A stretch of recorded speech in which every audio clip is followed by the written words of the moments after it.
Between salaries that never seem to go up, unemployment, rising food prices, and the exponential increase in fuel costs, it's easy to see why many households just can't make ends meet. Just in Western Massachusetts, more than 100,000 people seek assistance from food shelters annually, and 35% of the people that the bank serves are children. Megan Rothschild works with the Food Bank of Western Massachusetts. Thanks for coming on the show today. Yeah, thank you for having me. So you have an event coming up. What's this event? We do. We have our first annual cycling event. It's called We'll Bike for Food. Great. And it's going to be happening this September. Excellent. And so have you designated the biking routes yet, or? Not yet, actually. We're seeking assistance with that. If there's anyone out there who may be interested, or maybe is an avid cyclist who wants to help set the routes, we're hoping to have three, a 25, a 50, and a 100 mile. That is great. Yeah. So if any enthusiasts are out there, feel free to come in and give them a call, do the route.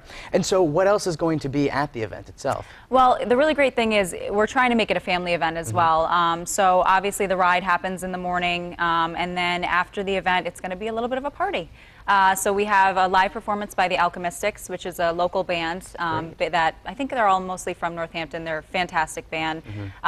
We have it's kind of like a half-pipe cycling or bike show that's going to be happening. We've got ice cream donated from Friendly's. Excellent. Everybody loves ice cream. Who doesn't love ice cream? And we also have a lot of great sponsors. Beer from BBC, which is going to be fantastic for everyone participating in the ride.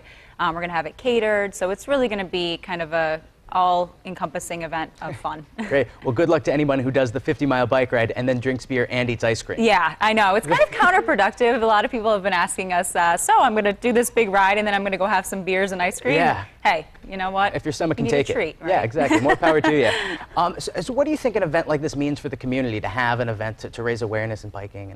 Well, one of the reasons why we decided to do a cycling event is because there is such a high demand in the Pioneer Valley for cycling events. So I think that, through the work that we've been doing for the last 6 months in preparation for it, we just see so many people saying, oh, another ride, we're so excited about it. So there's a really high demand. There's a lot of cyclists. It's a very strong knit community, and obviously all the money that's raised goes back to the food bank, which we're a local nonprofit organization that helps provide food to the community as well. So it's fun for the people who want to get involved, but it serves a very important mission. Great. And for the people who don't want to ride bicycles or can't ride bicycles, how can they get involved if they still like to help? Yeah, we're going to be recruiting over 100 volunteers.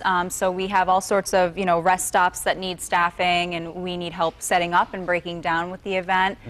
We need help, coordinating people when the after party happens, picking up the food donations. So there's a bazillion ways to get involved, and all you could just choose to volunteer instead of doing the ride if you're not a cyclist, such as myself. That's great. Well, let's talk about the food bank itself. How are things going with the food bank? Well, obviously, due to the recent disaster with the tornadoes, we are very busy right now. We've been in downtown Springfield just delivering right to tornado victims. So our demand is actually pretty high right now. We're looking for additional food and fund donation support.